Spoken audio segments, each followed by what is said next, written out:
Bienvenido a Radio Iglesia Evangélica San Pablo. Sintonízanos por www.spreaker.com. User Rubes Radio.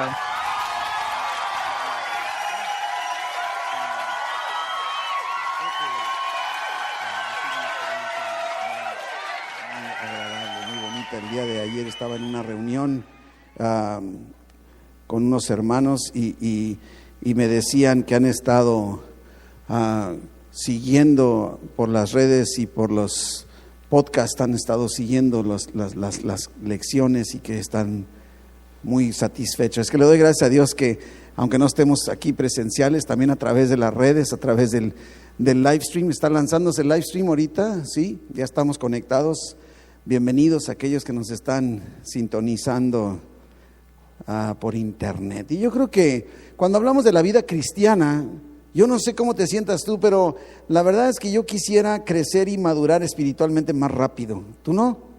Yo le soy sincero, no soy pesimista, no tampoco soy negativo, pero yo quisiera estar más maduro de lo que estoy espiritualmente hablando. De edad ya bastante maduro no quiero estar, pero espiritualmente yo quisiera como en un instante, yo quisiera alcanzar esa madurez espiritual, esa perfección, pero hemos venido diciendo, de las cosas que hemos aprendido de nuestros personajes bíblicos, es que no podemos madurar en microondas. No podemos meternos en un microondas espiritual y ponerle 3 minutos como en las palomitas, ¿verdad? Y automáticamente salir maduros espiritualmente hablando, ¿no? Y inclusive, qué distinto sería nuestro mundo, qué diferente sería nuestra iglesia si se pudiera lograr. ¿Te puedes imaginar que no hubiera pecado, que no hubiera injusticias? ¿Cuántos hemos sido víctimas de las injusticias? ¿Te imaginas que no hubiera injusticias? Que no sé, que no hubiera maldad. Pero bueno, dejemos de soñar porque la Biblia misma nos dice que eso no. Volvamos a la realidad. No existe la perfección en esta vida. Ahora, es muy importante porque la palabra de Dios nos dice, y ahí es donde puede venir algunas confusiones en nosotros como cristianos. Dice en la segunda carta de Corintios, capítulo 5, versículo 17, dice: de modo que si alguno está en Cristo, nueva criatura es. Y dice: las cosas viejas pasaron, he aquí todas son hechas nuevas. Y entonces mucho de esto nos provoca a los cristianos frustración. Venimos a Dios creyendo en Jesucristo, recibimos a Cristo en nuestro corazón, somos salvos y la Biblia dice que somos nuevas criaturas, y la verdad es que a veces no siempre yo me siento una nueva criatura, no sé tú.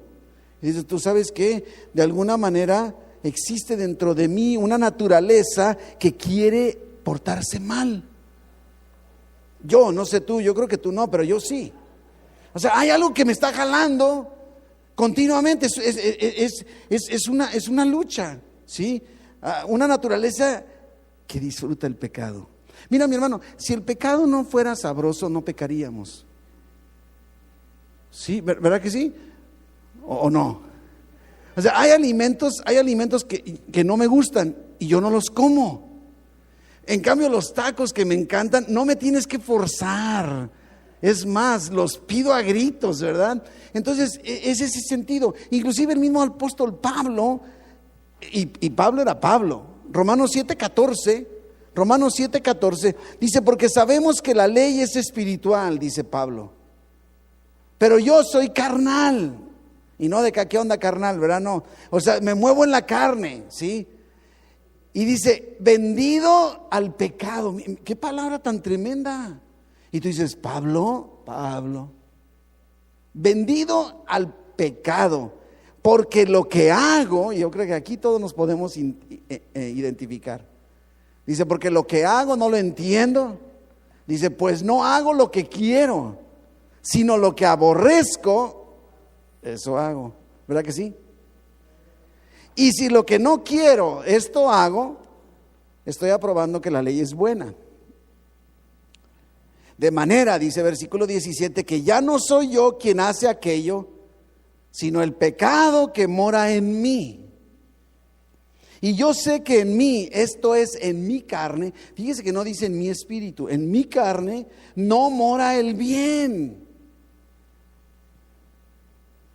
Porque el querer el bien está en mí, pero no el hacerlo. Porque no hago el bien que quiero, sino el mal que no quiero, eso hago. Y si hago lo que no quiero, ya no lo hago yo, sino el pecado que mora en mí. Y Pablo era nueva criatura.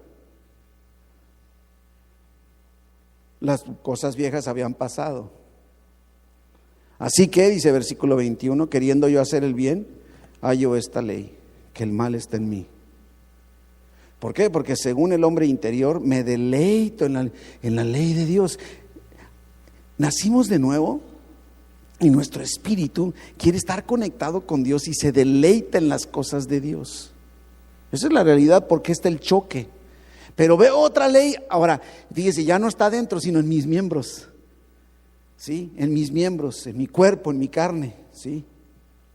Que se rebela contra la ley de mi mente y que me lleva cautivo a la ley del pecado que está en mis miembros. Y dice Pablo, miserable de mí. Y pregunta, ¿quién me librará de este cuerpo de muerte? ¿Quién? Pero mira lo que dice el versículo 25, gracias doy a Dios por Jesucristo, Señor nuestro. Así que yo mismo con la mente sirvo a la ley de Dios, más con la carne a la ley del pecado. Fíjese que de alguna manera, ejemplo que está hablando aquí del libro, dice, me librará de este cuerpo de muerte, es más gráfico de lo que nos imaginamos. Fíjese que en aquel entonces una manera de castigar, ya ve que hay unos que cadena perpetua o que 15 años de cárcel o marchas forzadas o trabajos forzados en Estados Unidos y en otros países hay sentencia de muerte, pero en aquel entonces una persona asesina era castigada de esta manera, le amarraban el cuerpo del asesinado en la espalda. Y así tenía que vivir. Y dice la historia que estos reos acababan muertos, contaminados de la pudredumbre del cuerpo muerto amarrado a ellos. A eso se refiere. ¿Quién me librará de este cuerpo de muerte? Está usando este ejemplo gráfico como diciendo, voy en mi mente, en mi espíritu, sano, queriendo portarme bien, pero traigo un muerto pegado a mí que me está pudriendo. Y dice, ¿quién me podrá librar? Y dice, gracias por Jesucristo. Ahora, aquí vemos entonces que no es pesimismo ni es conformismo. Pero es muy importante que visualicemos el sentido que ahora con Cristo, nueva criatura somos, las cosas viejas pasaron, todas son hechas nuevas, y a lo que se refiere nuevo es todo aquello que quedó en el pasado, y ahora tengo una nueva habilidad para enfrentar cualquier tentación, y esto es bíblico de alguna manera. El problema acá está que todo esta carne, el pecado nos distrae. Tenemos el Espíritu Santo y ese Espíritu Santo nos da el poder para vencer el pecado.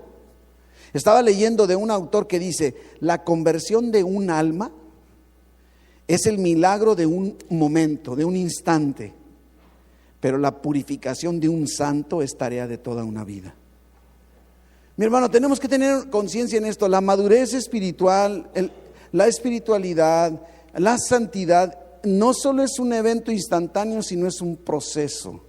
Y es un proceso que dura toda la vida. No puedes decir, me faltan 2 grados para ser santo. Es un proceso continuamente, ¿sí? Como hemos venido diciendo, la Biblia nos muestra personajes reales, ¿sí? Con cualidades, con defectos, y esto me hace darme cuenta que ellos eran de carne y hueso como lo soy yo. Y vemos a un Moisés con todas sus fallas. Un Moisés era un asesino. ¿Sí se acuerda que lo vimos? Ya estudiamos a Moisés. Y mire qué instrumento valiosísimo en las manos de Dios fue Moisés, a pesar de haber sido un asesino. Sansón, mujeriego y además tonto, ¿no? Y de todas maneras Dios lo usaba. Un David, el rey David, ni qué decir, oiga, adúltero y asesino. Y todavía en la Biblia dice que David era un varón conforme al corazón de Dios. Fíjese nada más. Pronto estaremos tocando este tema del corazón de Dios en este tema que estoy preparando para dentro de varios domingos. Sabes que estaremos tocando de nueva cuenta eso, ¿no? Pero cada uno de los personajes bíblicos que encontramos podrían contar una historia de fracaso en la fe. No son gente exitosa en todo. Batallas, ¿verdad?, repetidas con pecados antiguos. Encontramos personajes bíblicos que una y otra vez vuelven a lo mismo. Ahí van y otra vez ahí venimos con Dios. Aquí estoy, Señor. Otra vez, como dice una de las canciones de Luis Mellado, que precisamente dice: Señor, soy yo otra vez, tu hijo que te viene a buscar. Yo creo que esto es lo que describe la verdadera espiritualidad y el verdadero crecimiento espiritual. Una búsqueda continua, una conexión de relación personal con Dios. Soy yo otra vez Dios, tu hijo que te viene a buscar. Y nuestro personaje Abraham no es la excepción. Parece que la debilidad de Abraham era la mentira y el miedo. Era sacatón. Abraham era sacatón. Digo, yo sé que también nosotros no vamos a ser duros contra Abraham. Nosotros también somos mentirosillos y sacatones, ¿verdad que sí? ¿Cuál es tu debilidad? ¿Cuál es aquello a lo cual estar una y otra vez? Y dices, ya. Cada vez que me siento a comer, cuando termino de comer me levanto diciendo, ¡ay! Ya no vuelvo a comer, ahora sí. Y me vuelvo a sentar y se me olvida, o me conviene olvidarme. Y otra vez, y bueno, mañana sí empiezo la dieta. No sé, ¿cuál es tu punto débil? Una y otra vez cayendo, ¿sí? Inclusive, ¿se acuerdan? En lo que hemos visto del avance de la historia de Abraham, 25 años atrás de donde nos encontramos ahorita en la vida de Abraham, Abraham mintió. ¿Se acuerdan en Egipto? ¿Sí recuerdan? Pensamos que ya no volvería a cometer el mismo pecado, es decir, ya aprendió, porque se le armó. ¿Se acuerda que lo vimos? Ya pasaron 25 años, es como para que Abraham, oye, después de 25 años y de haber pasado esa experiencia, es como para que dijera, no lo vuelvo a hacer, te lo prometo, Diosito, ¿no? Como tú y yo lo hacemos. Pero regresando, inclusive continuando con el tema del miércoles pasado, yo me imagino que todavía se veía en el cielo el humo de las ciudades de Sodoma y Gomorra que acababan de ser consumidas en fuego. ¿Se ha fijado como cuando hay una quemazón y vemos mucho nubes oscuras de humo pues en el cielo que hasta oscurecen en algunas ocasiones la luz del sol? Así me imagino yo. Ahora que iba manejando en la carretera allá a la graduación, veía unos letreros que decía, no maneje adentro del humo. Y yo decía, a ver, espérame, yo no veo humo. Y después le pregunté a una persona, oiga, ¿por qué dice la carretera por todas partes, uno y otro letrero, a cada rato, no maneje adentro del humo? Y yo decía, ¿por qué? Dices que en la sequía hay muchas quemazones, hay mucho humo en la carretera y dice que te debes parar. Ok. Así me imagino, una humareda, se consumieron 2 grandes ciudades. Sí, fuego del cielo cayó sobre las ciudades y yo me imagino que todavía humeaban. Es más, ¿cómo se habrá sentido Abraham? Yo no sé, no nos dice mucho que Abraham se haya enterado de lo que le pasó a Lot. Aparentemente ya no conversaron. Inclusive, ¿se acuerda qué pasó con Lot? Acaba con una, como decimos vulgarmente, una mano adelante y otra atrás. Era rico cuando llegó a Sodoma. Se queda hasta sin mujer, porque la esposa se convirtió en estatua de sal. Es que tenía sal para toda su existencia. Y luego las hijas, vaya hijitas, lo emborrachan para quedar embarazadas por papá. Digo, para que vea que lo que vemos de pecado el día de hoy no es nada nuevo. Pero bueno, Lot no es nuestro personaje.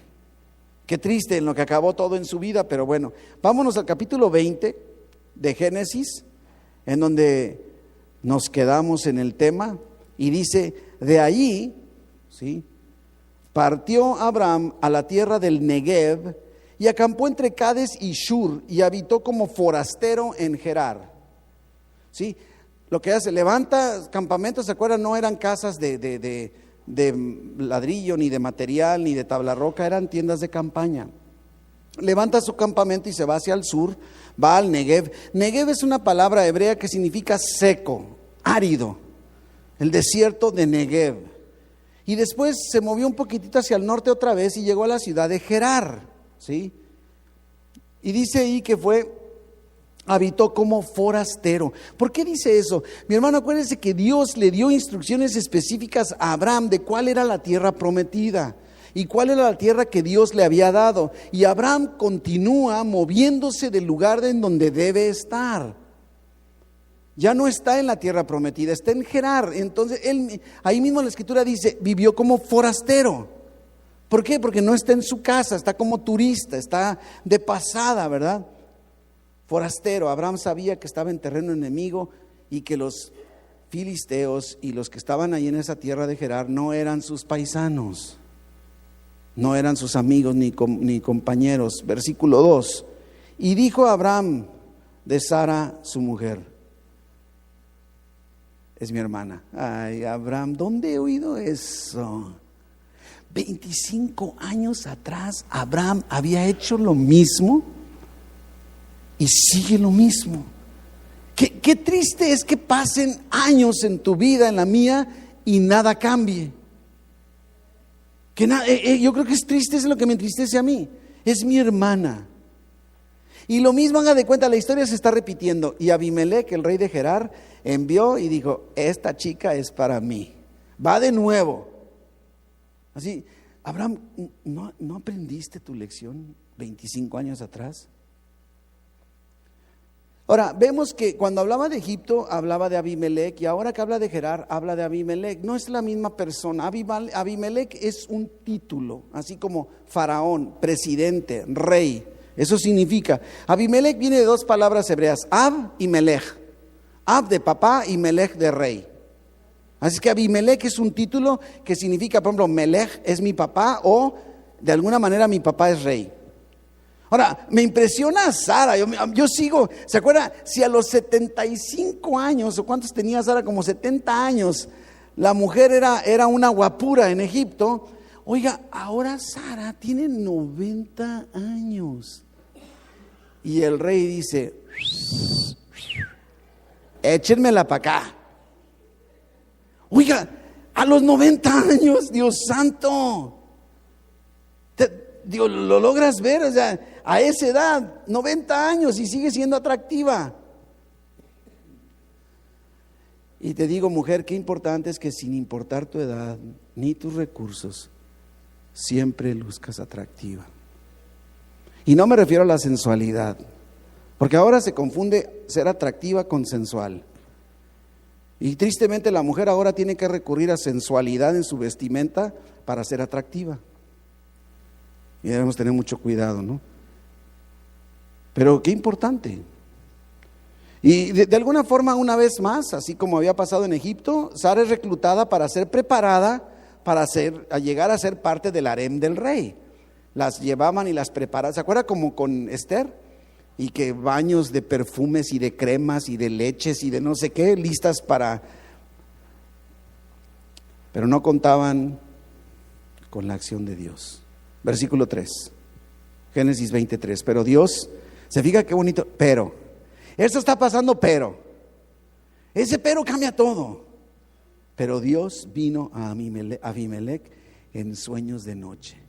¿Sabías que Dios puede venir y revelarse en sueños a los que no, aunque no crean en Él? ¿Sabías eso? Y le dijo, mire, nomás, esto es como para... He aquí, muerto eres. Imagínate que en la noche Dios te dijera: ya valiste.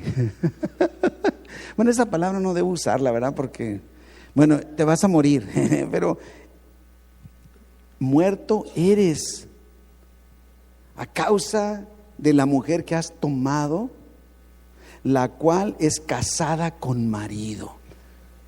Y esto también nos debe hablar no nada más a las mujeres en su atavío, sino a los varones.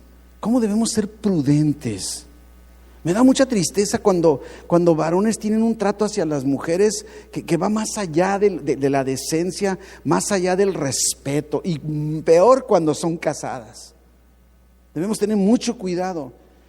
Los hombres debemos ser muy prudentes en nuestro trato con las mujeres. Por más firme que te quieras sentir, varón, las mujeres son una debilidad, y si descuidamos, caemos. Tenemos que poner un límite, una barrera, un muro que nos detenga, puesto por nosotros. No es que la mujer te detenga, tú tienes que tomar la determinación. Esta mujer está casada. Ay, nanita, ahora sí que Abimelech se te apareció Dios. Versículo 4. Pero Abimelech no se había llegado a ella, o sea, todavía no había habido intimidad, la estaban preparando. Lo aclara aquí para que no parezca como que ahora sí que Sara anda metiéndose con todo mundo, ¿no? Y entonces Abimelech dice: Señor, ¿matarás también al inocente? ¿No me dijo él, mi hermana es? Y además ella también me dijo, es mi hermano. Y miren lo que dice Abimelech. ¿Sabe qué me impresiona? Abimelech, que no cree en Dios, está hablando con Dios. Es como los que dicen: soy ateo, gracias a Dios. ¿Sí? Y dice: con sencillez de mi corazón y con limpieza de mis manos he hecho esto. Qué impresionante. Ahora, a veces pensamos, ¿no es cristiano? Ha de ser de lo peor. Mira, mi hermano, tristemente yo conozco no cristianos, muchos no cristianos, más buenos que muchos otros cristianos. ¿Conoces así? ¿Verdad que sí? Digo, no tienen la salvación, porque sin Cristo, por más bueno que seas, no vas al cielo. Pero me refiero en cuanto a esto, ¿no? Abimelech se comportó más justo que Abraham. Qué increíble. Claro está que con ese sustito de Dios, pues ni quién, ¿no? Pero aunque Abraham no honró a Dios con sus actos, de todas maneras Dios usó el momento para tomar el corazón de un rey pagano. En el corazón y en la mente de Abimelech debe haber quedado por el resto de sus días que un Dios del cielo, el único Dios verdadero, porque ellos creían en ídolos. Ahora, tú imagínate la experiencia de este pagano. Venía un ídolo y así como, oh ídolo, ídolo, ídolo, y el ídolo, como dice la Biblia, no le responde. Tiene ojos pero no ve, boca pero no habla, oídos pero no oye. Pero de repente viene el Dios verdadero, el único Dios verdadero, y le habla. Dice: este es de verdad, este es un Dios de verdad. Yo creo, no nos dice la Biblia nada de esto. Yo quiero pensar que un encuentro de esos tuvo que haber transformado la vida de Abimelech, al grado que yo creo que desde ese día debe haber empezado a buscar a Dios de la Biblia. No sé. Versículo 6. Y le dijo Dios en sueños: yo también sé que con integridad de tu corazón has hecho esto. Yo me imagino a Abimelech, ¿no? Y yo también te detuve, te detuve de pecar contra mí, y así no te permití que la tocases. Ahora pues, devuelve la mujer a su marido. Ahora, lo que sigue me sorprende, porque es profeta, y orará por ti, y vivirás. Y si no la devolvieres, sabe que de cierto morirás tú y todos los tuyos. Por cierto, esta es la primera vez que en la Biblia aparece la palabra profeta. Es la primera vez, ¿sí? Y me llama la atención que es Dios quien califica a Abraham. Me preocupa que encontramos en nuestro tiempo ahora: yo soy profeta, yo soy apóstol, yo soy evangelista. ¿Sabes qué? Deja que sea Dios el que te defina. Que sea Dios. No andes calificándote tú mismo. Ahora, algo que me sorprende: a pesar de que acaba de pecar mintiendo, exponiendo a su esposa a pecar, y Dios le dice: profeta, y va a orar por ti. ¿Te imaginas? O sea, imagínate, ¿no? Un hermano en la iglesia que de repente sabes que por ahí un pecadito y dice, quiero orar por ti, mi hermano. Dirías, pues ora por ti, no ores por mí, ¿verdad? Somos imperfectos, nos dominan nuestras viejas tentaciones. Pero ¿sabe dónde está el secreto? Que Abraham está sirviendo a un Dios fiel, como tú y como yo. Y esto me da esperanza. Somos imperfectos, pero servimos a un Dios perfecto, a un Dios fiel. Y no solo eso, Dios le asigna un papel como intermediario divino, profeta. Quiero que ore por ti. Quiero que ore por ti. Versículo 8. Entonces Abimelech se levantó de mañana. ¿Qué es lo primero que hace? Le llama a todos sus siervos y les platicó todas estas. Oye, este ya es todo un evangelista. Le platicó todas en los oídos de ellos y temieron los hombres en gran manera. Aquí sí es de miedo, de pánico, no es un temor reverente, es miedo. Y luego después llamó a Abimelech a Abraham y le dijo, observe ahora quién está exhortando a quién. ¿Qué nos has hecho? ¿En qué pequeño contra ti que has traído sobre mí y sobre mi reino tan grande pecado? Lo que no debiste hacer has hecho conmigo. Lo mismito, ¿se acuerda el rey de Egipto? O sea, el inconverso está regañando al cristiano. No debes decir mentiras, cristiano. Los mentirosos no se van al cielo. Lo que no debiste haber hecho, lo hiciste conmigo. Y dijo también Abimelech a Abraham, ¿qué pensabas para que hicieses esto? ¿Lo está regañando? ¿Lo está exhortando? Aquí suena muy bonito, pero al mismo tiempo me entristece la reacción de Abraham. Yo creo que este era el momento para que Abraham dijera, ¿sabes qué, Abimelech? La verdad sí es cierto, la regué. Perdóname porque esto fue una ofensa, ofendí a Dios y te ofendí a ti. Pero miren la respuesta de Abraham en el versículo 11.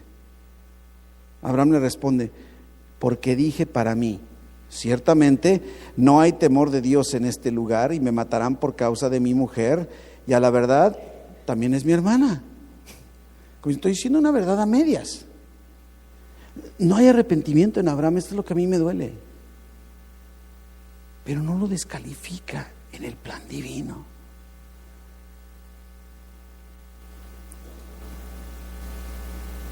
Y cuando Dios, versículo 13, me hizo salir errante de la casa de mi padre, yo le dije, esta es la merced que tú harás conmigo, o sea, a su esposa, que en todos los lugares a donde lleguemos tú vas a decir que somos hermanos.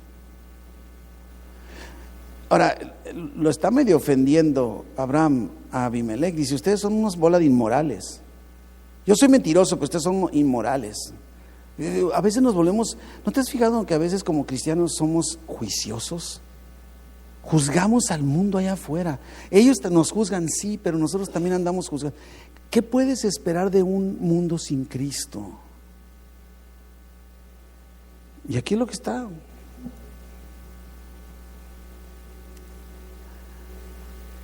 Pueblo inmoral, yo tenía miedo porque ustedes son unos pecadores y no me fueran a matar. ¿Y tú qué, Abraham? ¿Se fija? Como si le estuviera diciendo, ¿sabes qué? Mira, bueno, yo sigo a Dios, pero no confío en que Él me va a proteger. Entonces, por eso tengo que recurrir a las mentiras. Realmente es lo que está contestando Abraham. No hay arrepentimiento todavía. Versículo 14. Entonces Abimelech tomó ovejas y vacas y siervos y siervas y se los dio a Abraham. Bueno, ya parece que a lo mejor Abraham decía, pues si digo mentiras, le presto a mi esposa aunque no la toque y salgo millonario. Porque lo mismo que pasó en Egipto, se los dio a Abraham y le devolvió a Sara su mujer. Y dijo Abimelech, he aquí mi tierra está delante de ti, habita donde bien te parezca, pero por el amor de Dios quítate ya de aquí. Aunque Abimelech trató bien a Abraham con una dignidad que no merecía, no se quedó callado. Le lanzó su acusación, su regaño y luego le dio. Versículo 16, y a Sara dijo, he aquí, he dado 1000 monedas de plata a tu hermano. Ahora, ¿sabe cómo lo veo? Como sarcástico, ¿no? Bueno, tu hermano, pues no acabamos de ver que son esposos. Así veo así como, mira, le di 1000 monedas de plata a tu hermano, así entre comillas, que ya sé que no es, porque son esposos. O sea, está haciendo, yo así lo veo como siendo sarcástico. ¿Hermano? Mira que Él te es como un velo para los ojos de todos los que están contigo. y para con todos, y así fue vindicada. Versículo 17. Entonces Abraham oró a Dios, fíjese, y Dios sanó a Abimelec y a su mujer y a sus siervas, y tuvieron hijos, porque Jehová había cerrado completamente toda matriz de la casa de Abimelec a causa de Sara, mujer de Abraham. ¡Qué increíble! ¡Qué increíble! ¿Qué podemos aprender de todo esto? Número uno, nunca abuses de tus propias debilidades. No minimices tu pecado. Aléjate de la tentación. Eso es precisamente lo que Pablo le dice a Timoteo. En 1 Timoteo 6:11, Pablo le dice a Timoteo: mas tú, oh hombre de Dios, huye de estas cosas y sigue la justicia, la piedad, la fe, el amor, la paciencia, la mansedumbre. En la segunda carta de Pablo a Timoteo 2:22, Pablo le dice: huye de las pasiones juveniles. Huye. Hay que huir del pecado. ¿Se acuerda qué fue lo que pasó con José el soñador cuando la esposa de Potifar lo quiso seducir? Salió corriendo. No abusemos de nuestras debilidades, al contrario, conociendo nuestras debilidades, no debemos ponernos en el lugar de la tentación. Número 2, no debemos apoyarnos en nuestras propias habilidades y estrategias. No se trata de estrategias tuyas. Número 3, nunca te apoyes en tu propio entendimiento. Nunca. Me gusta uno de mis pasajes favoritos, Proverbios 3, del 5 al 8. Fíate de Jehová de todo tu corazón y no te apoyes en tu propia prudencia. Reconócelo en todos tus caminos y Él enderezará tus veredas. No seas sabio en tu propia opinión. Teme a Jehová y apártate del mal, porque será medicina a tu cuerpo y refrigerio para tus huesos. Miren nada más. Debemos cuidar mucho la tentación. Estaba leyendo que en los esquimales, para poder cazar a los lobos que son muy peligrosos, fíjese la estrategia que hacen: agarran un cuchillo filoso y lo manchan de sangre de ellos mismos, y luego lo dejan que se congele por el frío y le ponen más sangre y congelan, esperan, cuando se congela esa sangre le ponen más y así, entonces queda una serie de capas de sangre congelada una encima de otra, y luego entierran el cuchillo en el suelo para que no se pueda mover y queda el cuchillo con el filo hacia afuera, y viene el lobo, olfatea la sangre y empieza a lamer.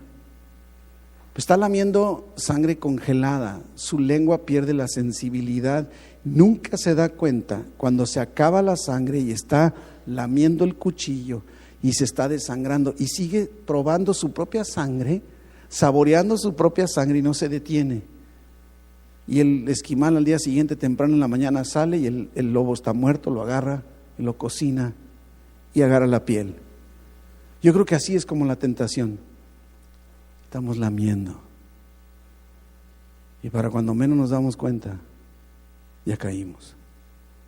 Debemos tener mucho cuidado. Pero bueno, vamos siguiendo con nuestra historia. Cambia totalmente cambia el panorama en Abraham. Entramos al capítulo 21, un pasaje que creo que es muy impactante. Vivimos rodeados, ¿te has fijado que vivimos rodeados de gente que no cumple su palabra? Hay un ministerio de varones internacional que se llama Cumplidores de Promesas. Yo creo que vivimos rodeados de rompedores de promesas. ¿Cuántas promesas has hecho en tu vida y no las has cumplido? ¿Promesas a ti mismo o promesas a los demás? Nosotros mismos lo hemos hecho. Y es raro, es triste que es raro encontremos personas que cumplen lo que prometen. Debemos ser hombres y mujeres de palabra. Eso me gusta de nuestro ministerio, nuestro grupo de varones de San Pablo. Hombres de palabra. Eso debemos ser, hombres y mujeres de palabra. Cumplimos lo que decimos. Y al hablar de promesas es interesante, hay miles de promesas en la Biblia. Muchas que se han cumplido, otras que todavía no se cumplen porque todavía no llega el tiempo de su cumplimiento, no porque hayan fallado, porque Dios siempre cumple sus promesas, siempre. Y cuando hablamos acerca de promesas, debemos considerar al menos tres verdades acerca de las promesas. Número uno, necesitamos entender una cosa: Dios no tiene prisa. Dios no tiene prisa, yo sí. Platicaba con un siervo de Dios, un ministro,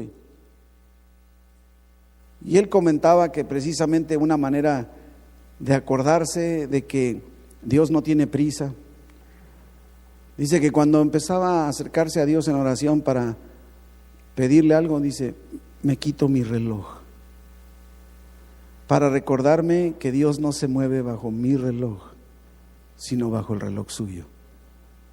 Qué bonita manera de ser recordados. Mi hermano, Dios no tiene prisa.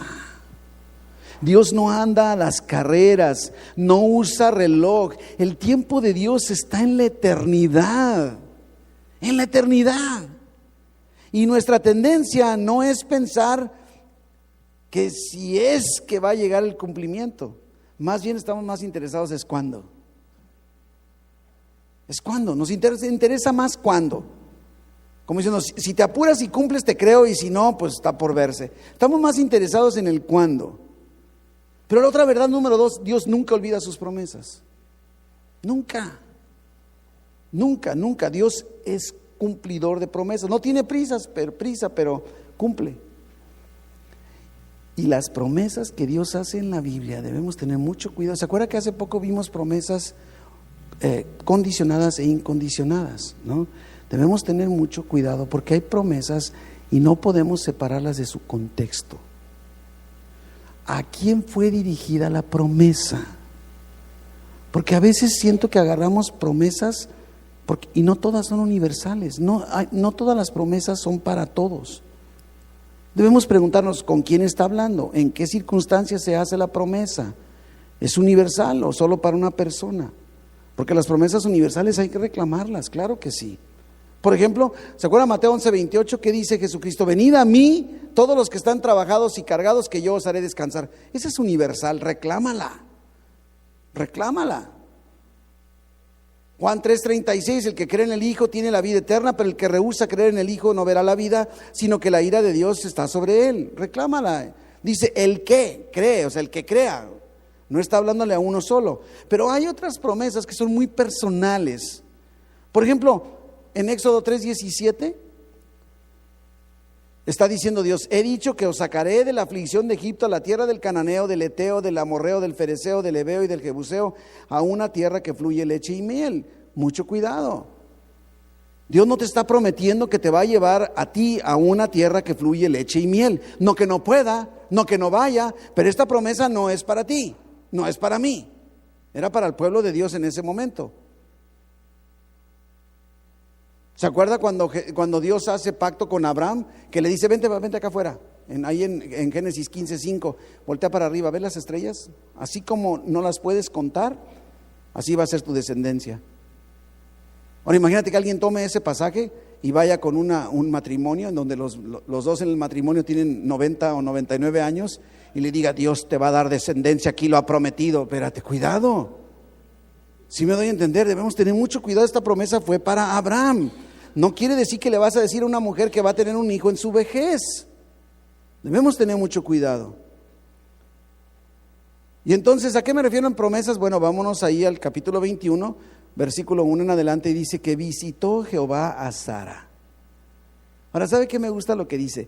Como había dicho. E hizo Jehová con Sara como había hablado. Y Sara concibió y dio a Abraham un hijo en su vejez, en el tiempo que Dios le había dicho. Dios cumple lo que promete. Sara tenía 90 años, Abraham tenía 100. Hágame el favor. Ellos al dudar la habían regado, ¿se acuerdan? Y por ahí anda corriendo Ismael, ya ando regándola. ¿Sí? ¿Cuántas cosas tú y yo hemos creído que Dios ya se tardó y le hemos querido ayudar a Dios. Y hoy estamos sufriendo las consecuencias. ¿Verdad que sí?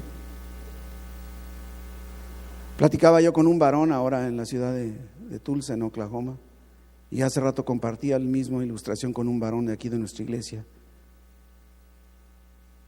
Cuando estamos esperando en Dios, debemos ser muy prudentes. Y le llevaba yo al pasaje en donde Josué recibe instrucciones para tomar Jericó. Y dice, dale vuelta a la ciudad. Y dice, pero no digas nada. Shh, cállate. No hablen, no conversen. Solo dale la vuelta. Es como para todo un sermón, ¿verdad? Solo dale la vuelta.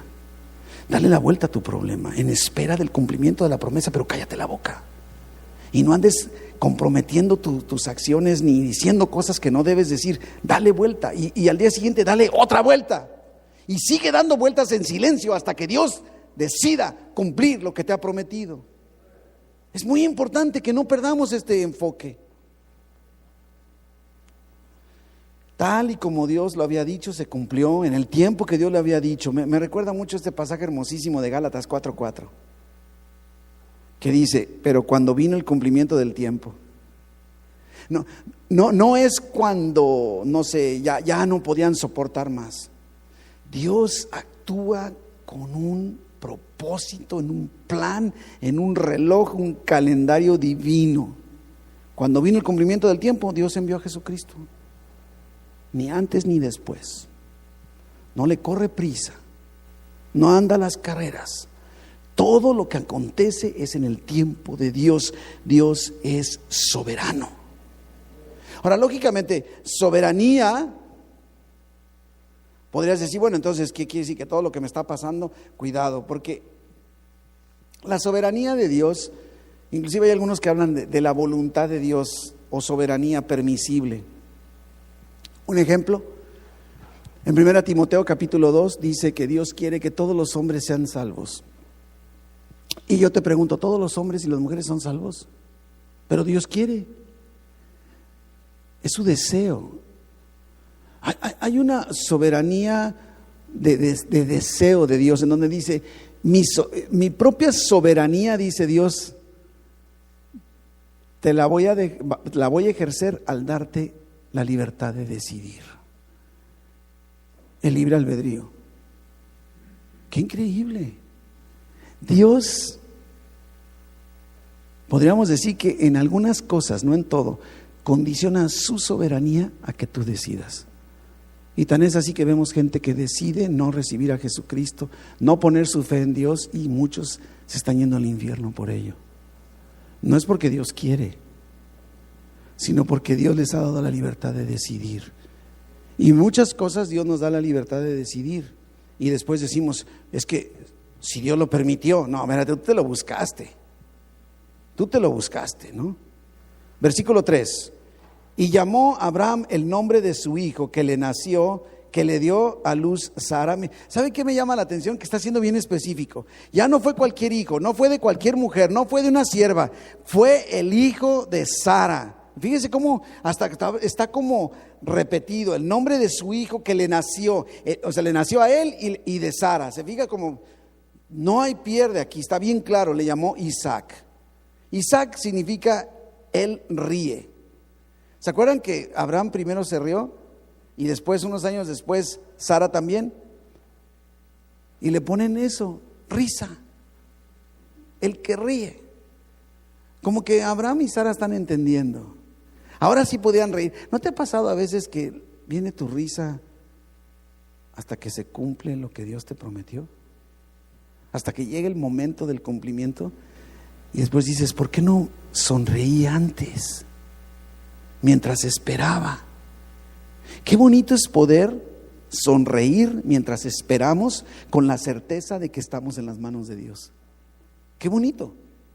Y ellos ahora sí, no solo sonríen de verdad, sino le ponen a su hijo, él ríe. Versículo 4. circuncidó a Abraham a su hijo Isaac. ¿Se acuerda que era instrucción de Dios?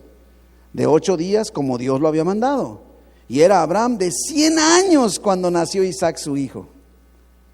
Entonces dijo Sara: Dios me ha hecho reír, y cualquiera que lo oyere se reirá conmigo. Claro que sí, imagínate. ¿Te puedes imaginar? Y añadió: ¿quién dijera a Abraham que Sara habría de dar de mamar a hijos? Pues le ha dado un hijo en su vejez. Así como este ruquito lo ven y quién dijera, ¿verdad? Mi viejito. Ay, sí, pero viejito de verdad. ¡Qué bendición! ¿Te imaginas cómo se han de haber sentido? ¡Qué increíble! ¡Qué increíble! Versículo 8. Y creció el niño y fue destetado, e hizo Abraham gran banquete el día que fue destetado Isaac. Era una reunión familiar, una pachanga, una fiesta, ¿verdad? Como el día que se presenta a los niños en la iglesia y